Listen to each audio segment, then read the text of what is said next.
Good to see all of you. So as you heard, it's the first Sunday in Advent, and traditionally, it's always been about hope. But in Unity, the word faith was added to that not that long ago, several years ago. And I'm really glad they did that, because hope is not enough. There has to be faith. So what is hope? From the dictionary, it's aspiration, desire, wish, expectation, ambition, aim, dream, daydream, pipe dream, longing, yearning, craving, hankering, promise, the light at the end of the tunnel, anticipation, looking for, waiting for, wanting, wishing for, dreaming of, have in mind, aspire. All those are parts of hope. And then what does the dictionary say about faith? You'll notice a difference in the words. Trust, belief, confidence, conviction, credence, reliance, dependence, expectation, and at its best, knowing. Now, there's another definition for faith. People will talk about, well, this is my faith. That's a whole different definition. They're saying this is my religion, or this is my sect, or whatever it may be. It's a whole different thing. And it may indicate a faith in certain beliefs. That's not what faith is, though. It's not a faith in beliefs. I find belief and faith to be very different. Beliefs may differ, but in faith, that's very much an internal thing. So we'll talk a little bit more about that. But hope is actually a good beginning. There's nothing wrong with hope. We use the word all the time. I use the word hope probably every day. It's a good beginning. Something goes wrong, physical, financial, relational, and we hope for a solution, or that something will work out. Or you know what you want, you see something in the world, and you hope that you can achieve it. Hope is often the expectation that something external will save the day, or will fix things, or will make it all better. And sometimes it's about something internal that, I hope I'll be strong enough, or I hope that I'll have what it takes. So in hope, pretty much you decide what the best looks like, and then you hope that you get it. So you might be something like, it might be, I hope I get through this illness, or I hope I recover from this, or I hope the money comes in, or I hope I find the right relationship, or I hope this person I'm in relationship with behaves better or does something different. It's a lot of hoping goes on, actually. And the hope, though, the problem with hope is it's about separation. It's saying that you are separate from me, and what I'm hoping for is separate from me, and I hope it can come to me. That money is separate from me, or wellness is separate from me, or a positive relationship is separate from me, or love is separate from me. And so in hope, you may ask God to deliver, like you petition the Lord in prayer. And in this sense, God is very much outside of you. So again, it's not wrong to hope. It's a starting place, because we're in that place, and so we want to move to a place of faith. Faith is trust, that we trust that what is best for us is already here, or it's on its way. Like in the meditation I talked about, we've had 3 days of clouds, right? But we know the sun is there. We know it's there because we've seen it before, and we know, if we know a little bit about our science, that it's there every day, but we just can't see it today. And that happens a lot in Michigan, of course. But it's there. And so we don't hope that the sun is shining. We know that it's shining. We may hope that the cloud's clear, but in our lives, the clouds are our own thoughts and beliefs. And so we're really hoping that our thoughts and beliefs change, but they don't change, of course, unless we do the work. So let's get into the mechanics of faith. And some of you are, how many of you have read or have started reading A Course of Love? Anybody here do that? A few people. It's listed as what you might call a sequel to A Course in Miracles, and it's pretty incredible. I mean, I've been studying it for several years, and it really filled a lot of gaps for me. But anyway, one thing that's talked about in A Course of Love, and I mention it because I want to give it credit, is the practice of coming to know. That's faith. That is, something happens, and you say that it's bad, or it's unfortunate, or it's no good. That's a judgment. In coming to know, you don't make that judgment. You withdraw that judgment, because in making the judgment, what you're saying is, I don't want to know. I don't want to know what this is for. I've already decided that it's bad. But in coming to know, you withdraw the judgment, and you say that, I don't know what this is about, but if I get quiet and meditate and pray, breathe, it will come to me if I just let go of my judgments. The practice of coming to know it's a daily practice, and it's what faith is, the practice of coming to know. So, in coming to know, I recognize that all emotions and feelings are part of my intuition. They're telling me something. If I feel anger, then anger is telling me something. Instead of projecting my anger on other people or driving it inward on myself, I need to ask myself, what is this anger telling me? And also, I need to allow myself to just feel the anger. There's nothing wrong with having anger. It's what you do with it that matters. If I feel hurt, or if I feel disappointed or depressed or any of those things, in coming to know, I don't deny my emotions. And because I have the emotions doesn't mean I don't have faith. It just means that this is my experience right now. And faith means that I allow myself to come to know. And I can only do that by experiencing the experience without judging it. Does that make sense?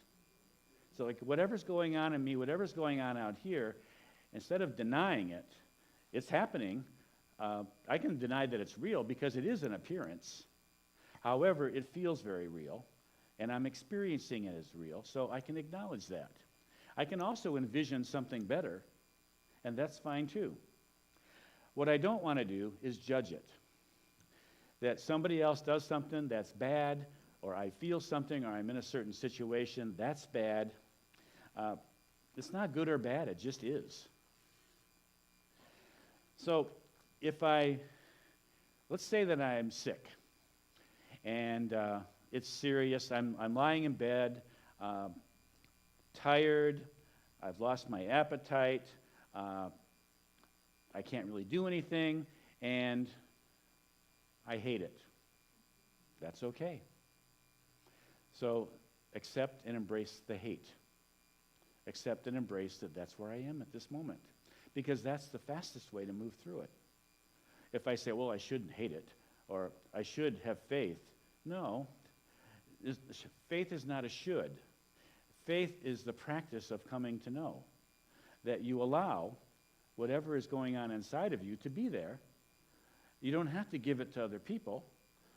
You don't have to judge yourself for it. You certainly don't need to. You can just experience it and trust that you are where you need to be at this moment, and you are moving forward.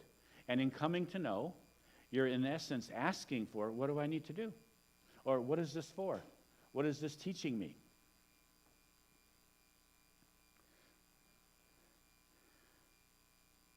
So when I say don't judge, if I say I don't like this, that's not judging it. That's merely stating what is. I don't like it. If I'm sick, of course I don't like it. Well, sometimes when I've been sick, if it allowed me to rest and I hadn't been resting, I might like that. Oh, I get to lay in bed all day. I like that for a change. Anyway, but not liking something or having feelings about something and acknowledging that is not judging. Judging is putting a qualifier on it. Bad, good, or anything like that. All right, so keep that in mind. All right. So when you are in a situation, what's really important is, what are you feeling about that situation? You can accept that the situation is right now. I can accept that I'm sick. I don't accept perpetual sickness. I don't accept that as the rest of my life. I accept that it's here in this moment and that I'm going to do whatever I can to become well. So I accept the moment. I accept how I feel about what's going on, and then I embrace it. I just embrace it. One thing that I will say is my heart holds the whole universe, and so it certainly can hold this. A few years ago, some of you may remember, it was over at the other building, that my right leg was in a boot because I was playing basketball, somebody ran into me, and I strained and tore a bunch of ligaments. So I was in this boot on my right leg that went up to my knee for about 7 or 8 weeks, something like that. So throughout the process, I had a great opportunity to practice coming to know. Of course, at first, I was angry at the person who ran into me because it was unnecessary. And it was a young guy, and he didn't like it that an old guy had beat him to the basket and scored a layup. So I guess I could understand why he crashed into me for that. So I was only mad for a little bit, and then I just let it go.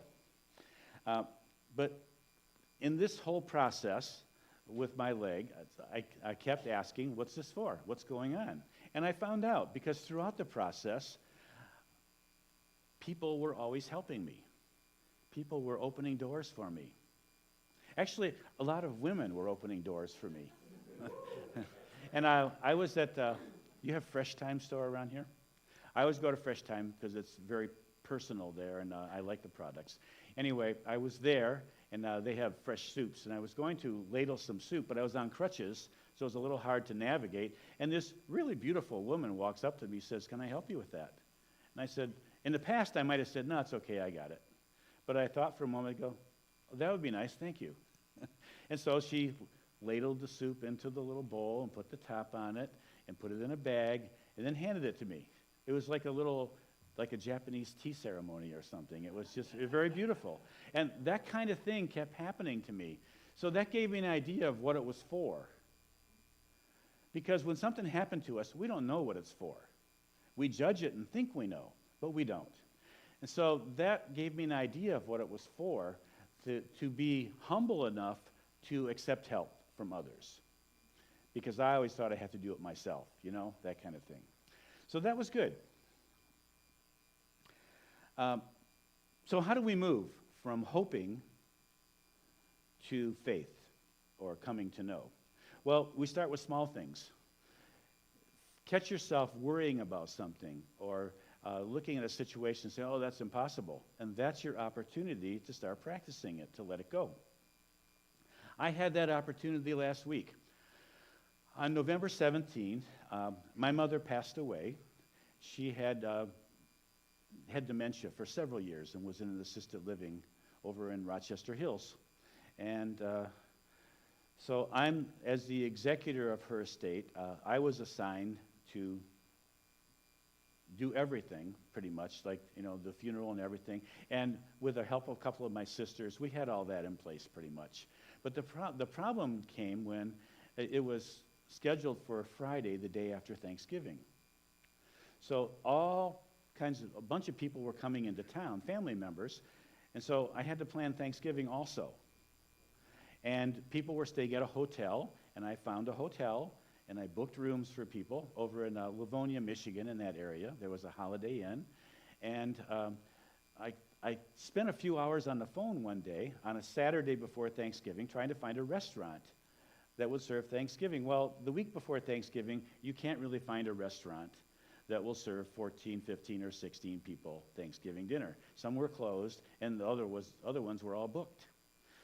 So I did the 10th best thing, I guess. I ordered Thanksgiving dinner from Meijer, and I was going to take it to the hotel, and we were going to get a room there. So, okay, and then people could bring a few things. I didn't really like the idea, but it seemed like that was our best.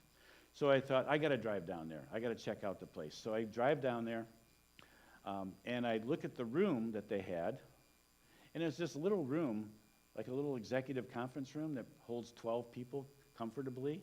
No shelf space or anything. I said, we can't have Thanksgiving dinner here. That's not going to work. And it was $350 for that little room and no services. So I went next door. There was a Marriott, and they had a restaurant. And they said, "Oh, we're serving Thanksgiving dinner." "Oh, you are?" I had dinner planned for 2 o'clock. "Yeah, we don't serve till evening, though. The earliest we can serve is 5:30. And I said, "Oh, well, that's not going to work. Dinner's at 2. Okay. So I checked a few other places. And finally, I'm in the car, and I'm saying, "You know what? I'm working too hard. I'm trying too hard." And I just let go. And then when I let go, this thought came to me. Why does dinner have to be at 2 o'clock? Who made that decision? Oh, it was me. And there were reasons for it. There was logic to it. But then I thought, well, what if it was at 5:30? And I come, oh, that would be all right. I don't have to drive back to Lansing that night. I could just stay at the hotel.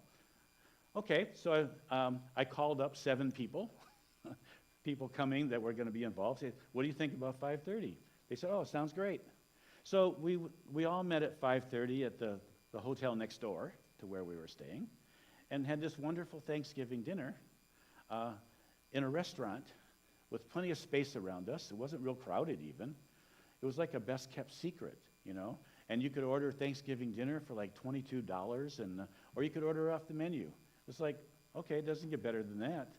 And we had a wonderful time. So it fell into place when I stopped thinking I knew what we needed to do, and I let go. I mean, that's a little thing. I mean, it's not like being financially destitute or having cancer or something.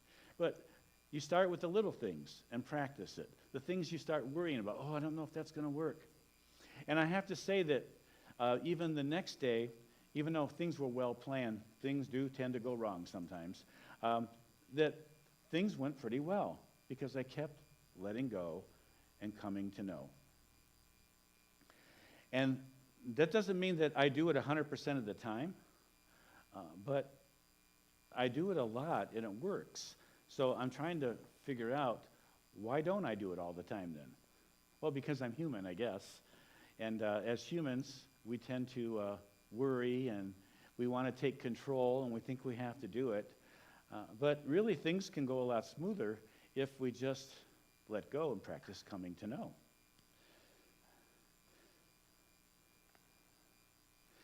So, faith is about trust. Coming to know is about trust. So what about the big things in life, like illness, like cancer, or relationship breakups, or your child going through difficult times, or financial insufficiency? Well, the question is, what good does worry do? And what good does hoping do, even? Hoping can, delay you from actually taking action. Like, I hope things get better, but then you don't do anything. You're just hoping. Where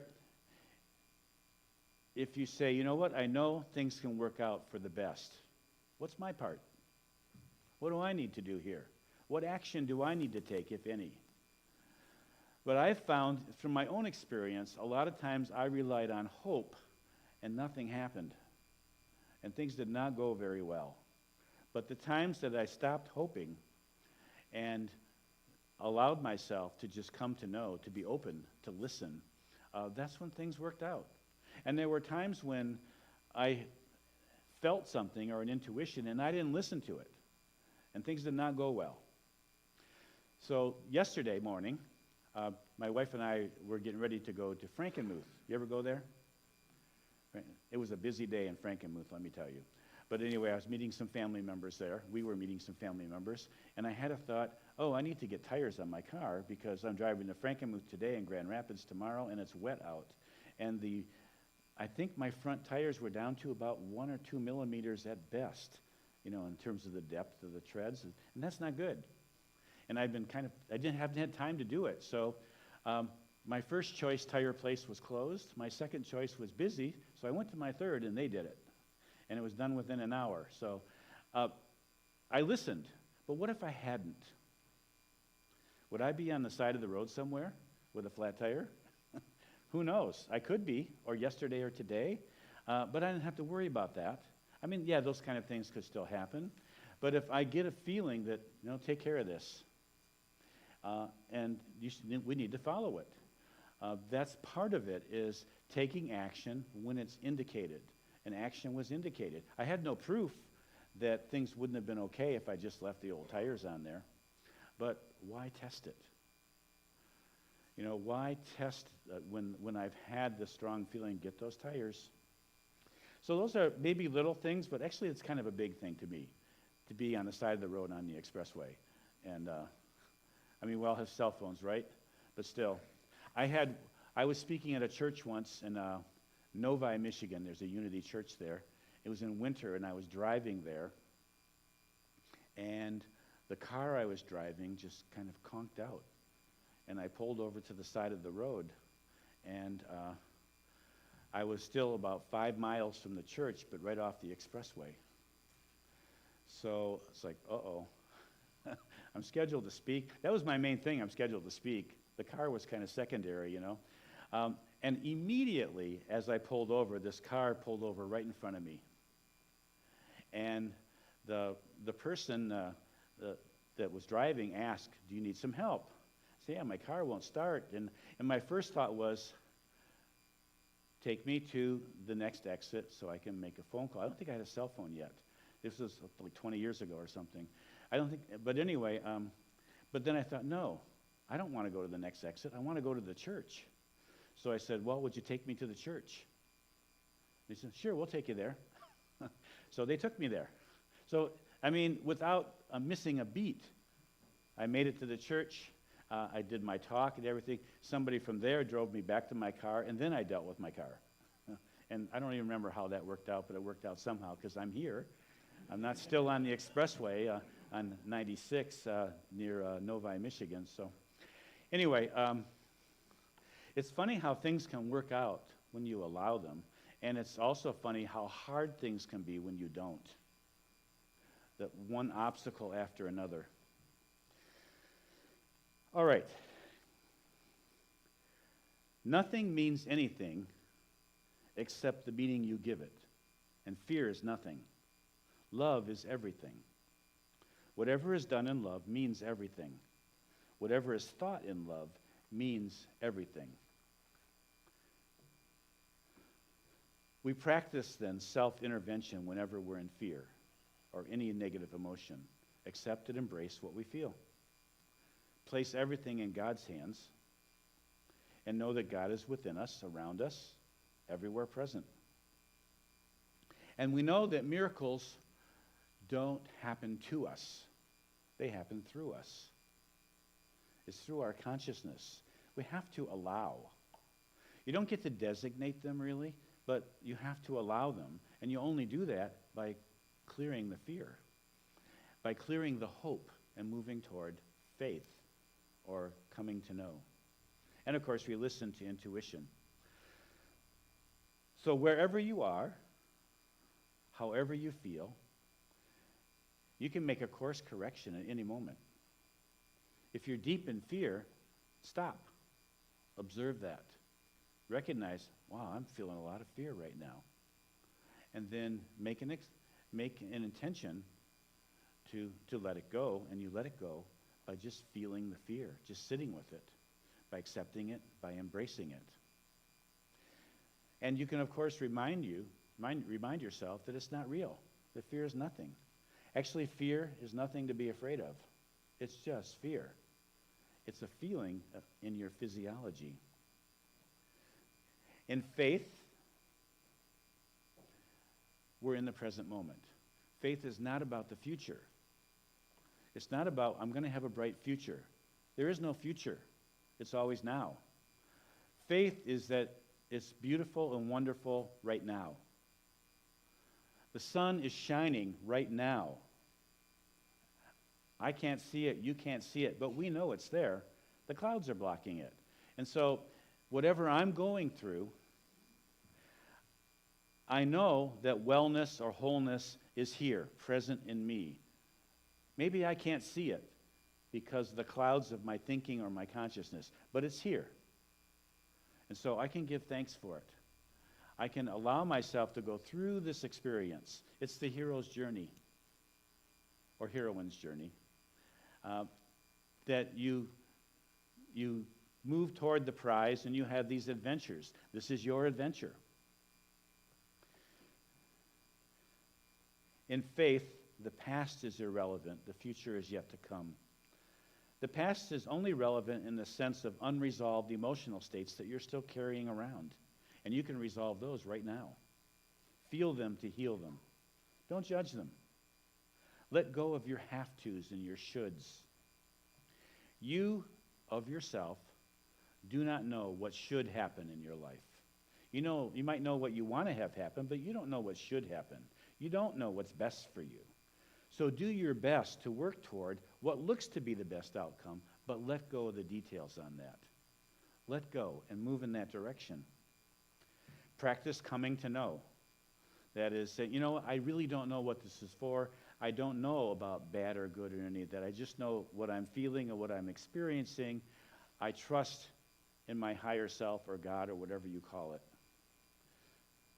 When you see the future or the behaviors of other people in the best light, in divine order, when you embrace all in love, just as the presence of God embraces you in love, that's faith. And I think that's where we want to go. Thank you. Hey, it's Reverend Mike here. I just wanted to stop for a moment before you get on with your day, and thank you so much for spending time with us this morning. It means the world to us, and I just wanted to let you know if there's anything that we can do to make your experience even better, please do not hesitate to reach out by going to our website. I also wanted to offer you the opportunity for us to get together and sit down so I could get to know you a little bit better and answer any questions that you have. I can either do that by either getting together in person, have a cup of coffee, or we can meet online via Zoom. If you're interested, please don't hesitate to reach out. You can reach me at michael@courage2thrive.com. And lastly, if you find these messages are helping you, we would be tremendously grateful if you'd consider donating to the center. The best and the easiest way to do that is simple. Just go to our website. Again, thank you so much. Hope you have a great day. Hope you're doing well. God bless, and we hope to see you soon. Bye-bye now.